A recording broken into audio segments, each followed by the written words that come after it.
Thank you for listening to my presentation this evening. Unless you've done some research on your own, you may be puzzled by the title of my talk. Who are the Carthusians? And what is a priory? Well, Beauvale Priory is, or rather was, a monastery, a charter house to be precise.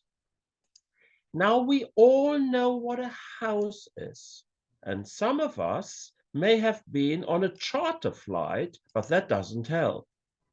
Even the original meaning of charter, a document granting certain rights or privileges, will take you in a wrong direction.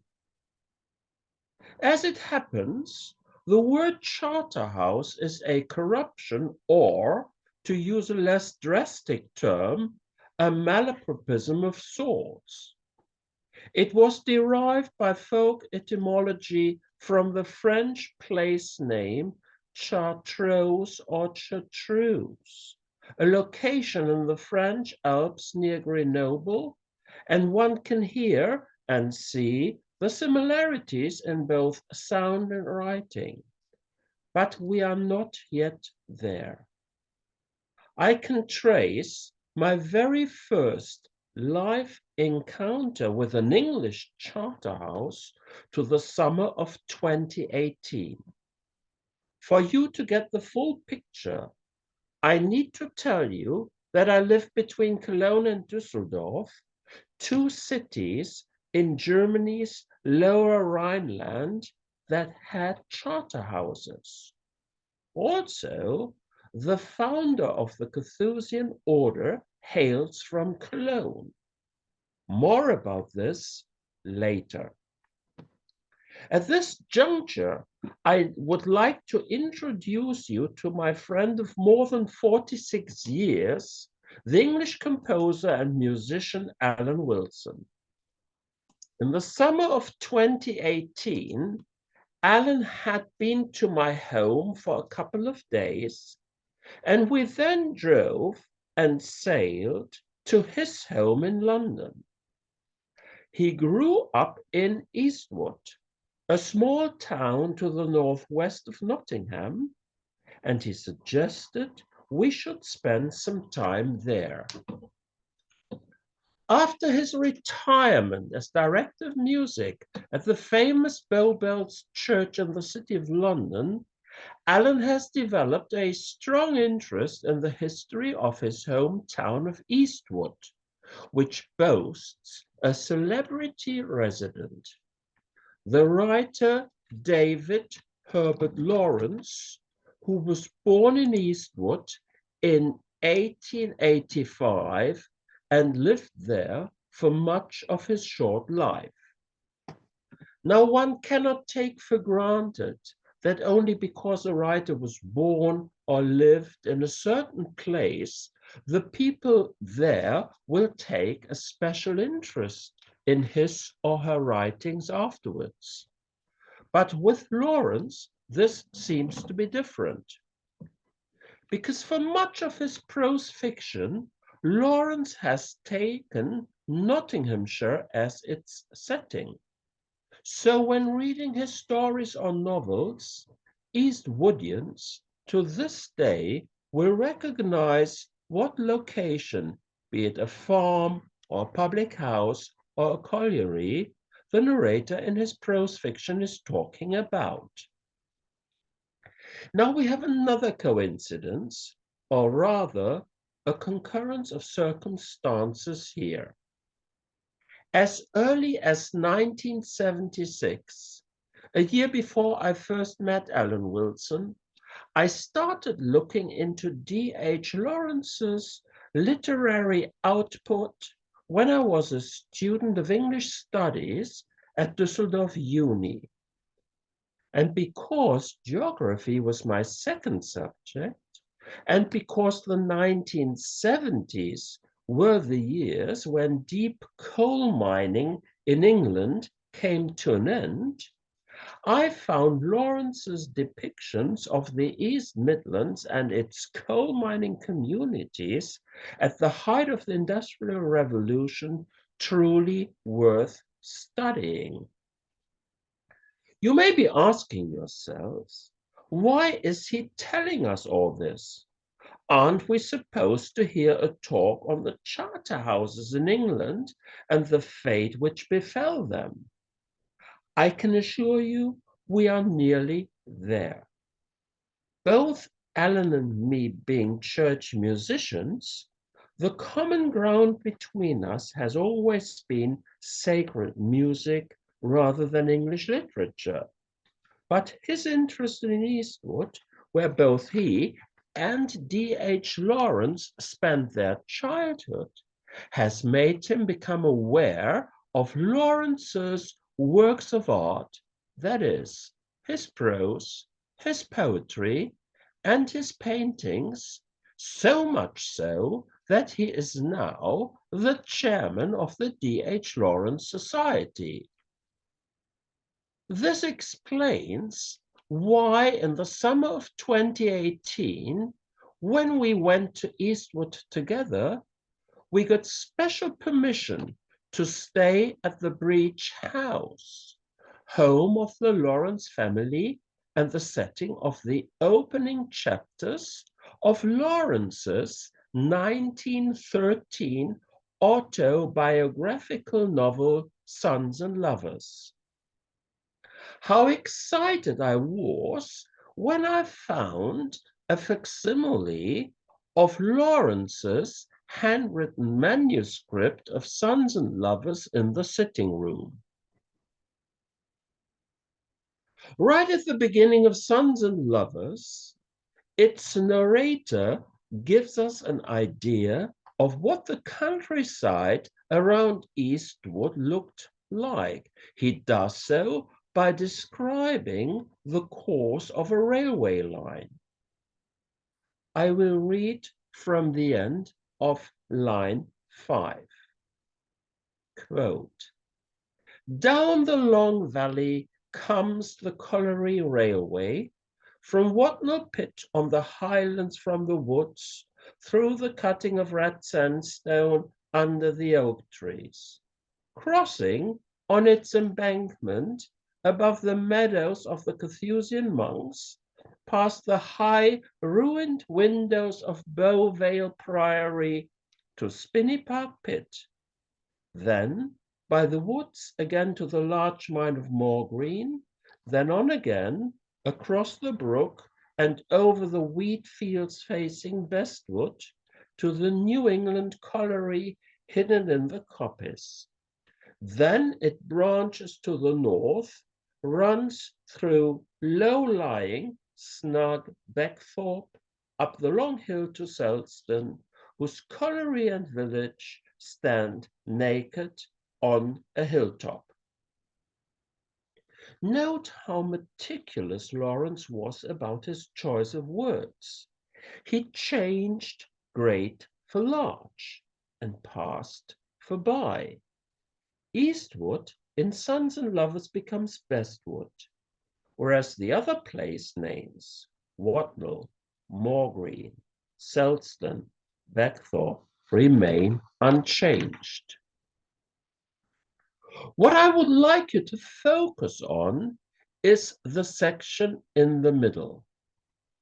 The railway line ran, quote, "on the embankment above the meadows of the Carthusian monks, past the high ruined windows of Beauvale Priory to Spinney Park Pit," unquote. Needless to say, the colliery railway has long gone. It says in uppercase, "dismantled railway" on this Ordnance Survey map. But the ruins, or as it says in Gothic font type, the remains of Beauvale Priory, are still in place. Here they are. Alan had taken me there. It is still like on the first pages of Sons and Lovers.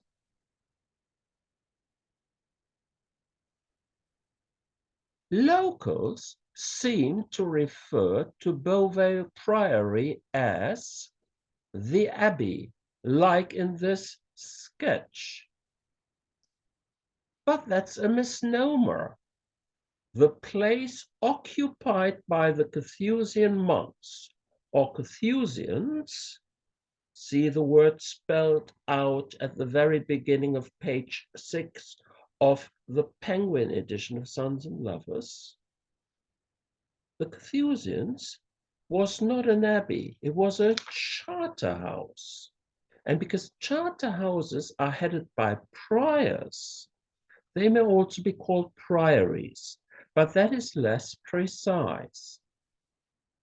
I happen to know a thing or two about charter houses, a grace, not a merit. And when I told my friend Alan Wilson what I knew about these extraordinary places, he said to me, Rolf, I realized that Eastwood had a charter house within its boundary, but I don't think people in Eastwood know much about it, nor indeed anything about its occupants, the Carthusians, who after all had been our fellow citizens in days gone by.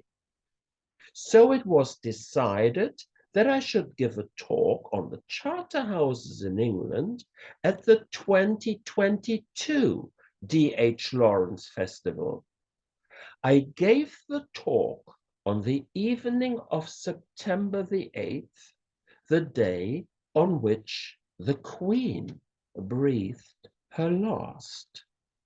The venue was the large tea room near the remains of Beauvale Priory. Don't worry, this is not a rehash of an earlier talk. Also, because it is given somewhere between Cologne and Düsseldorf. But Eastwood, Cologne, and Düsseldorf have something in common. They were home to a charter house and a group of Carthusian monks. So are charter houses a thing of the past? There isn't a trace left of the one in Düsseldorf, and the one in Cologne was dissolved in the early 1800s. And the one outside Eastwood, Beauvale Priory, has been reduced to a ruin. Now, if you care to look at this list very carefully, you will see that, firstly, 2 of them are highlighted. That is because there is a link between the 2. More about this later. Secondly, there is a number 10. This is meant to be something of a mystery, so please store the number 10 in your mind. Thirdly, you may already have noticed that all these charter houses came to an end at the same time, either in 1538 or 1539. Some of you may know why, but I cannot expect each of my audience to be familiar with English history, which is why I'm going to tell you the reason for that very soon. Let me begin with the beginning, that is, with the year 1178, when the first charter house was started in England. At this juncture, I need to introduce Bruno of Cologne. He is credited with the invention of the charter house. Because of his ancestry, Bruno could have embarked on a career in the church or in the world. Instead, He wanted to renounce the world and renounce it wholly and forever. He did not envisage life as a hermit, which to him would have been too much of a good thing, nor that of a monk in a monastery, which to him would have been too little renunciation. So he devised a third way, a middle way, so to speak.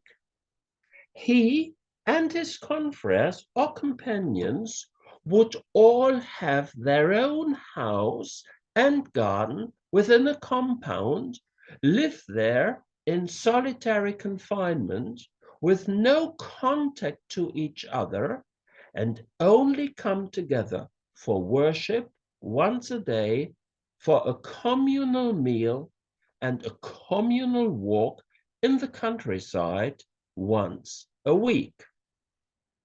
Bruno, in 1084, found a bishop, the one of Grenoble, who supported this idea and assigned a piece of land to Bruno and his followers, a remote and uninhabited valley high up in the French Alps by the name of Chartreuse, hence the name Charterhouse. There, the Carthusians had to fend for themselves. La Grande Chartreuse attracted men from all over Europe, not surprisingly so from England as well. Needless to say, the high and mighty heard of this place, and of the charter houses, sorry, I read this again. La Grande Chartreuse attracted men from all over Europe, not surprisingly so from England as well. Needless to say, the high and mighty heard of this place, and they heard of the charter houses started elsewhere on the continent. The English King Henry II, half English, half French, had fallen out with the Archbishop of Canterbury, Thomas Becket, had him murdered in his cathedral, hence the title of T.S. Eliot's play, Murder in the Cathedral, and afterwards felt so very sorry for this heinous act that he thought he must do penance. Henry did so by establishing a charter house in Somerset in 1178, willing its occupants to keep praying for his soul, especially after his death. The charter house was not an immediate success, but when a most gifted and most talented Carthusian from the French mother house came over and took over, it began to flourish. This miracle, not his only one, was worked by Hugues d'Avalon, soon to be known as Hugh of Lincoln. Because of his humility and competence, a rare combination of virtues, one has to say, he was later elected Bishop of Lincoln and had Lincoln Cathedral built. A towering figure in English history, he, on several occasions, would put King Henry II in his place, knowing that the latter would not dare kill another bishop. One needs to realize that places like Beauvale Priory owe their very existence to a firm belief in life after death and in the dichotomy of external salvation and external damnation. Shakespeare's eponymous hero, Macbeth, confides to us in a soliloquy that he is ready to risk his afterlife, can he become King Duncan's immediate successor as King of Scotland. Quote, "We would jump the life to come," unquote. He tells us in the royal plural. He would not have said so had he not believed in a, quote, life to come, unquote. King Edward, the Confessor, contemporary and colleague of the real Macbeth, had Westminster Abbey built, not, as the media have it, for royal occasions, but for the sole purpose of housing regular clerics who would pray for him and for his wife after their deaths. The same holds good for Nicholas de Cantilupe, Baron of Greasley, a village which is now part of the town of Eastwood. Nicholas gave a stretch of land to the Carthusians for them to get a charter house by the name of Beauvale Priory up and running. Something this stained glass window inside Greasley Parish Church reminds us of.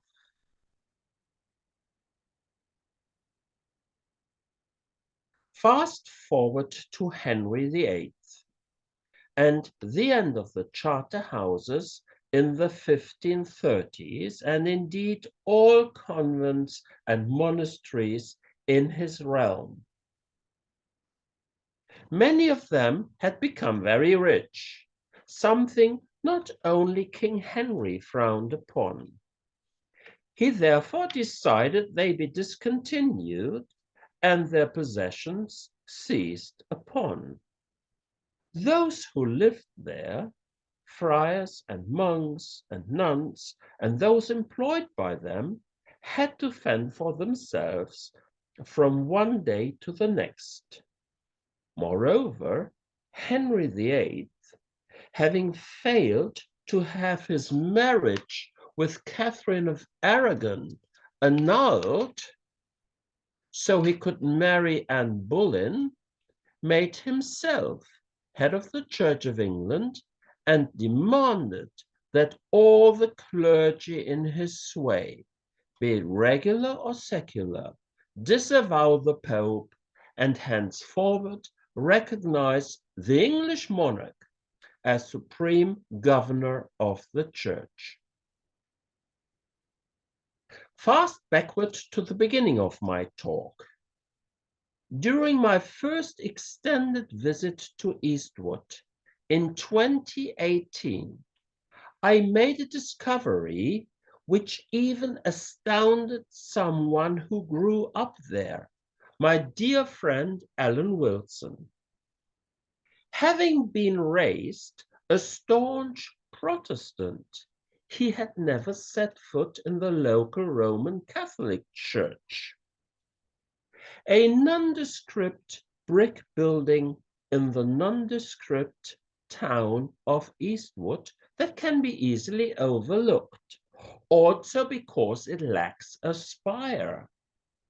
So when we went there for a weekday service one morning, we were afterwards greeted by the then priest in charge, Canon John Barry of blessed memory, who told us the side chapel had the altar stone from the chapel of Beauvale Priory.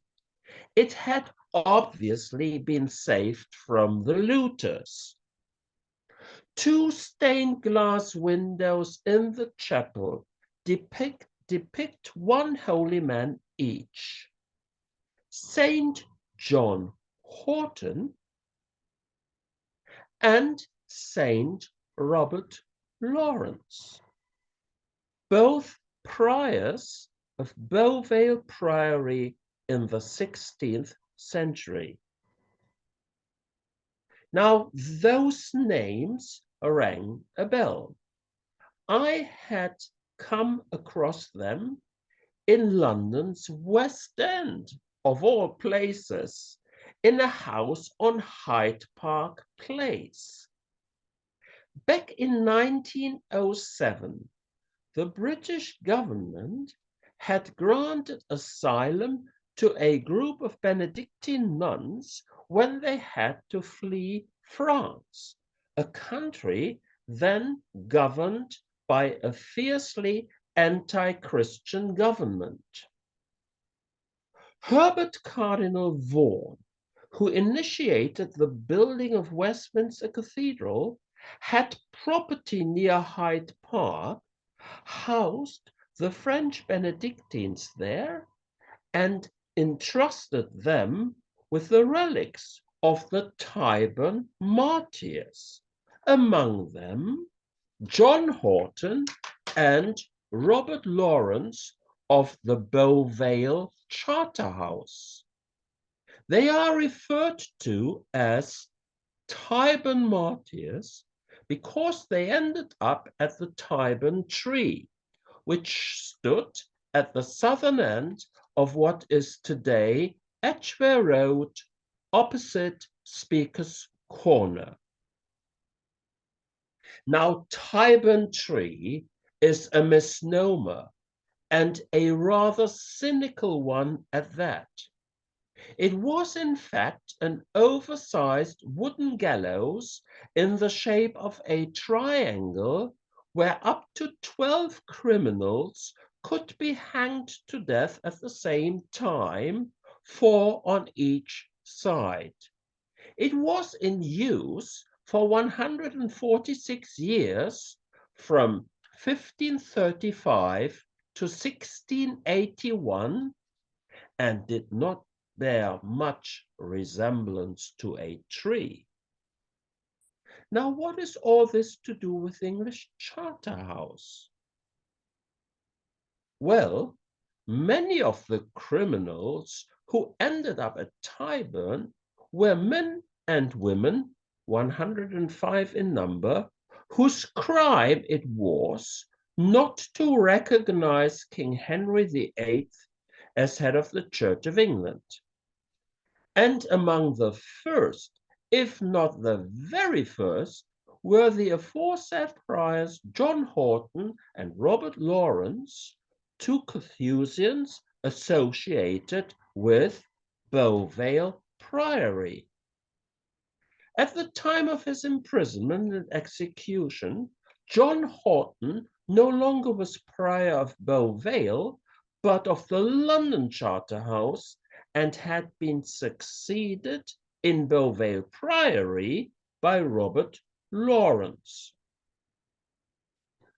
Both Horton and Lawrence were first jailed in the Tower of London, then on May the 4th, 1535, dragged on a hurdle from the Tower of London to Tyburn, a long and wearisome journey of 4 miles.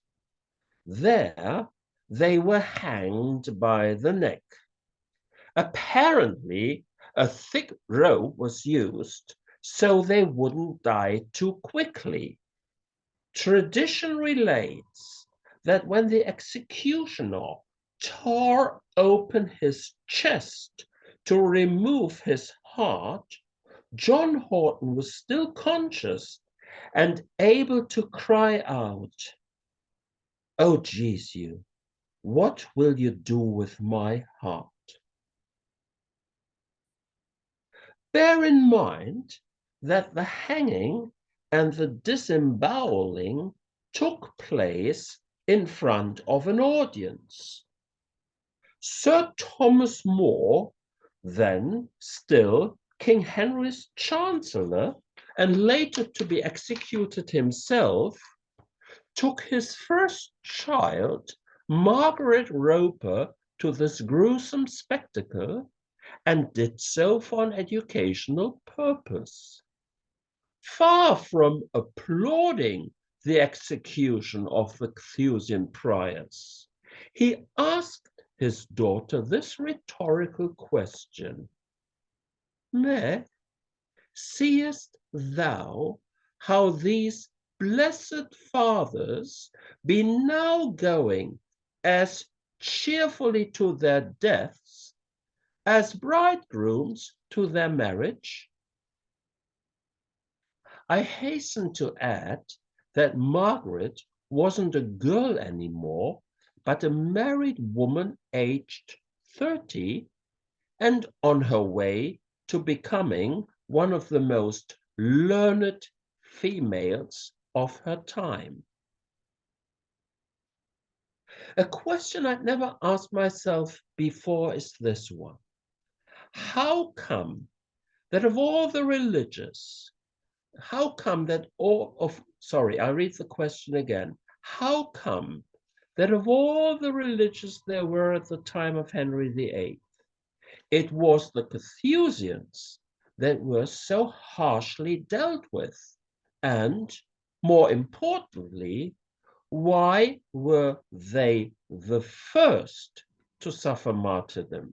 Just 6 months and a day after the passing of the Act of Supremacy in November 1534, which made Henry head of the church.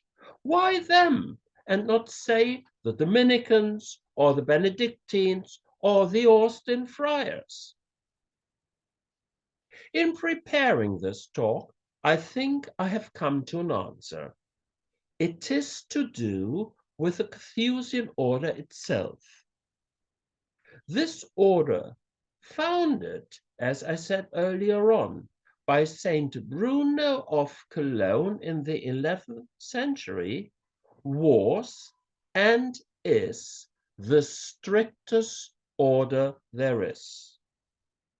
There were just 9 charter houses in England at the time of Henry VIII's reign, because they only attracted the sturdiest of men. Further, they had the most pious and the most educated in their ranks, which is why the high and mighty would seek their advice in matters both worldly and spiritual. And it was not easy, even for a royal to gain access to a charter house because of its seclusiveness. This being so, King Henry's rationale was that if he could win the Carthusians over to his side, then everybody would follow suit. But they would not be won over. When asked to succumb to the king's wishes, John Horton summoned his monks, not, it should be noted, to the chapter house to discuss the matter, but to the chapel for mass. He himself celebrated the votive mass of the Holy Ghost in the liturgical color red. During the consecration, John Horton elevated the host as prescribed by the rubrics, but was unable, at least for a couple of minutes, to lower his arms and place the consecrated host, the body of Christ, back on the paten. He took this as a sign that he should remain steadfast. He would later exclaim, standing upright in the cart under the Tyburn gallows, with the rope already around his neck. And I quote, "I am bound in conscience, and I'm ready and willing to suffer every kind of torture rather than deny a doctrine of the church," unquote. The doctrine being that the Pope is more than just the Bishop of Rome. As a result of his refusal to bow to pressure, all Carthusian monasteries were destroyed and the communities disbanded. I urge you on your next visit to London to visit the remains of the London Charterhouse in the Smithfield area with its excellent museum and guided tour, on which they will point out, first, a statue of St. Bruno of Cologne. Yes, there is one in London, but not in Cologne or in Düsseldorf. And number two, the place above the entrance where the lower arm bone of Prior John Horton was nailed to the wall to tell its beholders what may befall them if they defy the powers that be. It is in fact the very arm he would have used had he signed his submission to the king. 3 minutes ago, I told you that the Carthusian order is the toughest order there is. And I would like to conclude this talk by telling you what it is that makes it the toughest. I have already told you that the life of a Carthusian is a hybrid of hermit life and monastic life. This becomes so very, very clear when you look at the plan of a Carthusian monastery, or, to use the synonym, Charterhouse.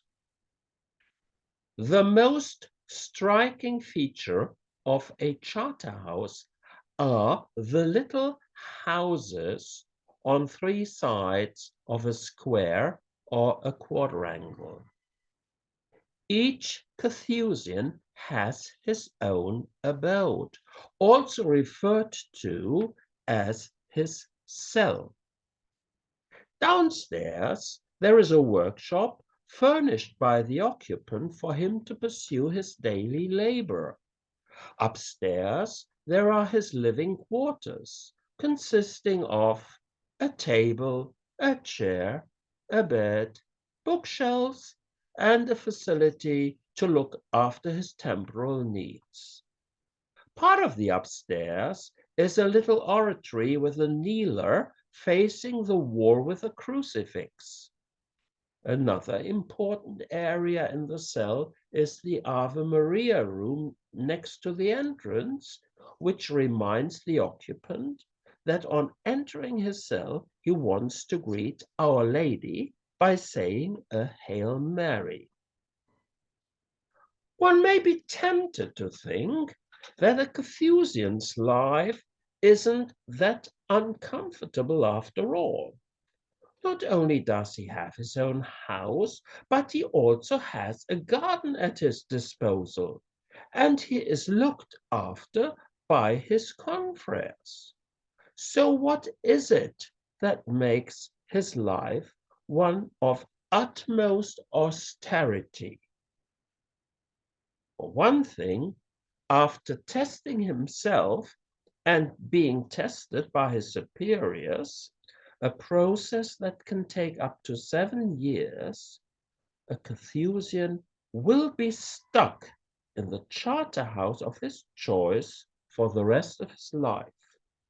He cannot go on holidays or visit relatives, but will be confined to the place and its immediate surroundings, and I will later explain what I mean by immediate surroundings. Whereas a Benedictine or Cistercian monk has periods of solitude as well as socializing with his confreres, a Carthusian monk can only talk to God or to himself, or, in exceptional cases, to someone he has to work together with.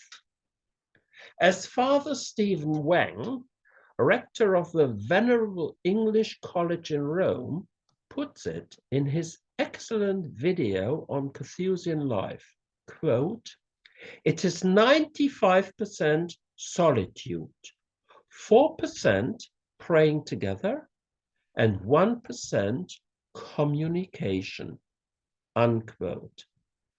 That's tough, isn't it? No wonder Saint Bruno, in some depictions, has his finger on his lips.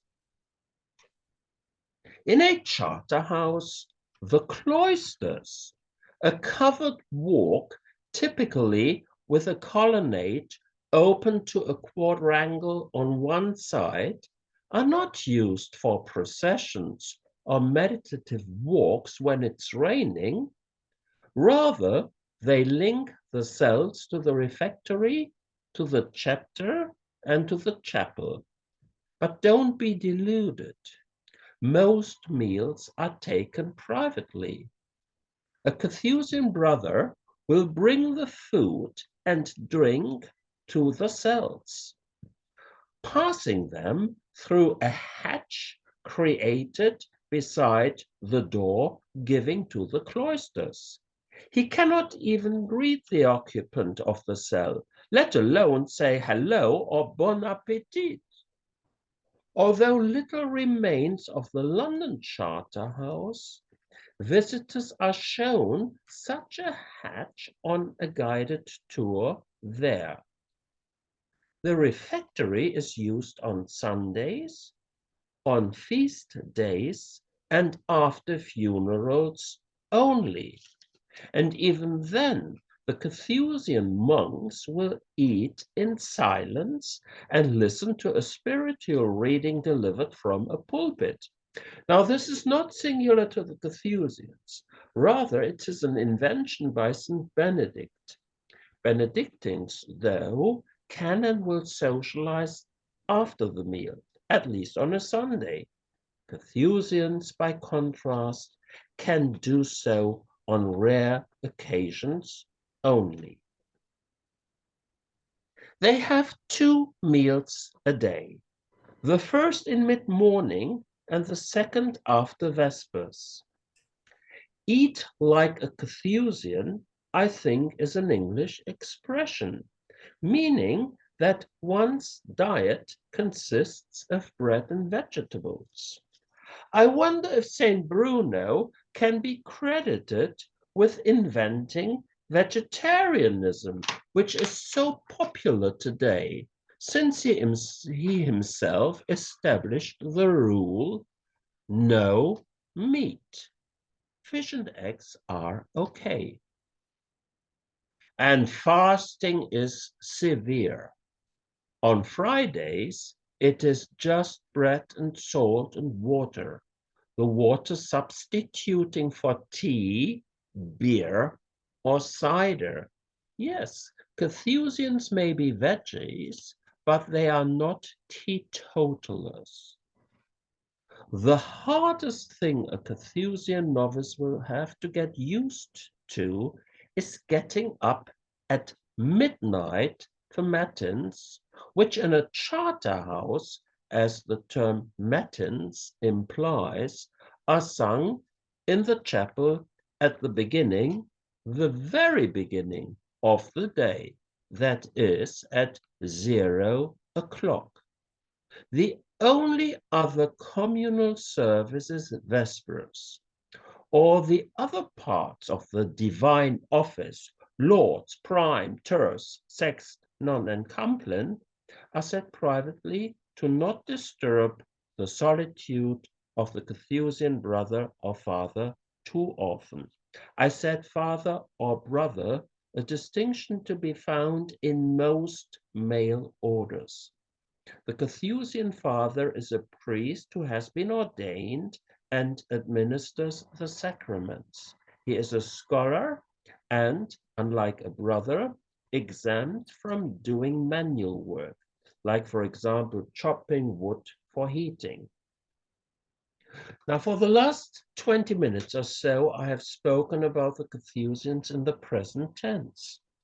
But are there still any around? My first encounter with a charter house was in 2002 when I holidayed in the Milan area in northern Italy and saw the famous Certosa di Pavia, the Pavia Charter House, a tourist attraction and an expensive one to visit. It is still a working monastery, but run by Cistercian monks because there weren't enough Carthusians to sustain it, and a charter house must be self-sustaining. A piece on Mount Grace Priory in the BBC History Revealed magazine clearly states that the Carthusian order is a thing of days gone by. So my impression was that the Ordo Carthusiensis was either dead or on its last legs. But then a documentary made in 2005 enlightened me to the contrary. This docu, titled Into Great Silence, which can still be seen on the internet, is an intimate portrayal of the everyday lives of Carthusian monks of the Grande Chartreuse in the French Alps, the one founded by St. Bruno himself.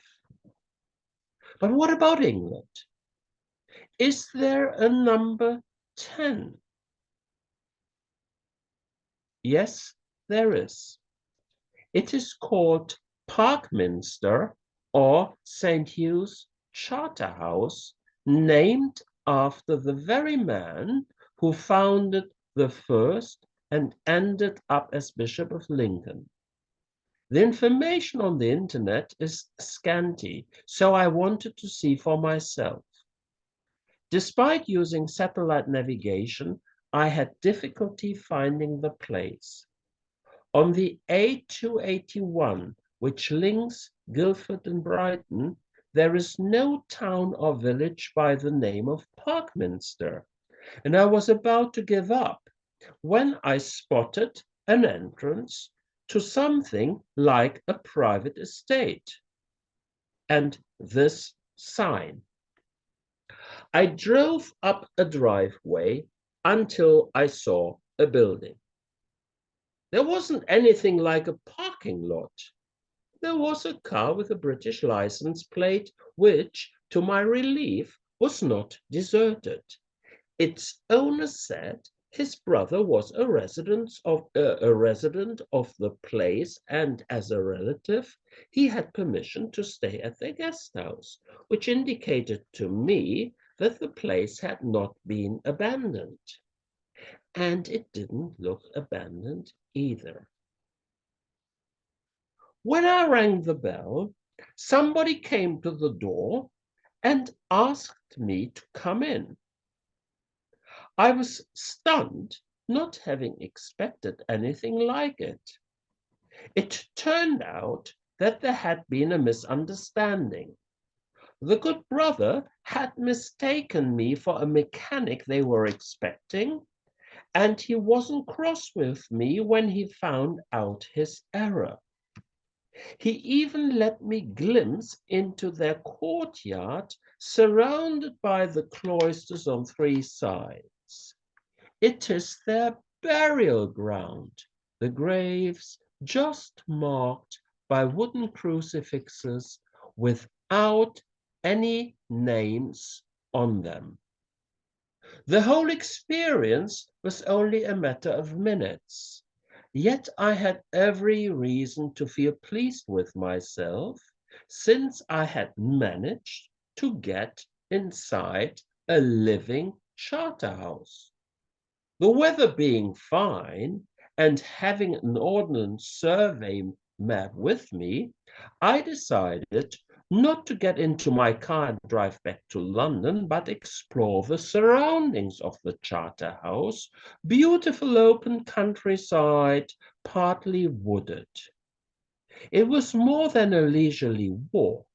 I remember footpaths ending in the middle of nowhere and having to scale fences, but I could come near the little houses, the cells on the outskirts of the extensive Carthusian property. I seem to recall that a naughty idea struck my fancy. Next time I should fly a drone over it with a camera attached. But that would have been an infringement, and I dropped the idea very quickly. I began my presentation by talking about coincidences, and I will finish it by telling you what I think was the greatest coincidence of them all.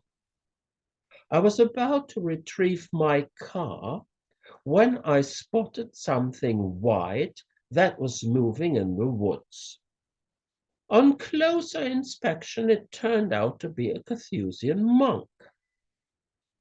I tentatively approached him and asked if I could ask a question.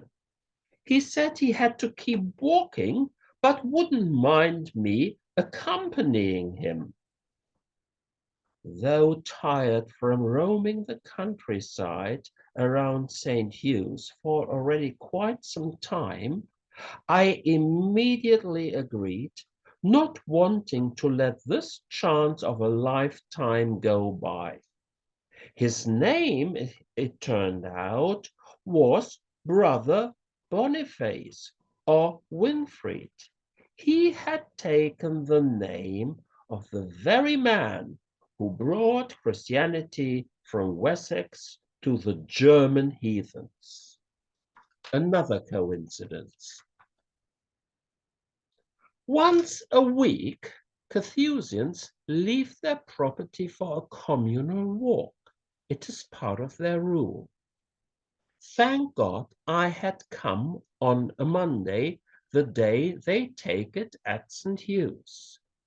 Because Brother Boniface was in his 70s and unable to keep up with his confreres and their pace, he was allowed to walk by himself. Good for me. I had been walking for the last 2 hours or so and didn't feel like doing much more of it. But he didn't rush, and our conversation made me forget any hardship.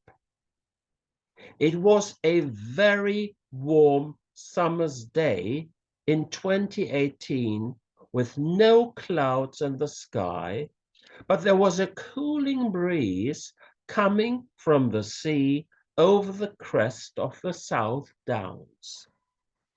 Much of what I have told you so far, I have from either the Tiber nuns on Hyde Park Place or from him, that is, from the horse's mouth. He told me, among other things, that St. Hugh's was founded as a refuge in the church-friendly Gladstone years in anticipation of a looming exodus of religious orders from church-hostile France. This need coincided with the desire of the English Catholic bishops in the late 1800s to restore the Carthusians to England. And a property in Sussex called Parkminster was chosen. In 1883, the first prior was appointed, the novitiate opened, and the church consecrated. Brother Boniface said they were 27 at the moment, a sizable congregation who can sustain themselves. Best thing that afternoon was that he took to me because he had been to Cologne before joining the English Carthusians, and we even had a common acquaintance. He gave me his hat so I could protect my hair and scalp from the sun. The first selfie I ever took in my life. Before parting, he said I could look at the chapel because he knew a side door in. Though he had given me his name, I never got a response to my thank you letter, probably because he was a brother who had not written anything in years. Needless to say that Carthusians aren't on the internet.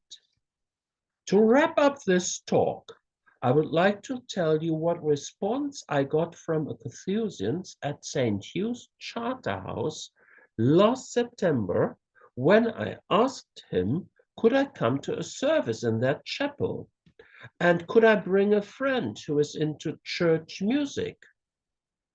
Brother Boniface had told me on our walk in 2018 that services were public. And I had chosen a specific date, September 15th, Feast of the Seven Dolours of Mary.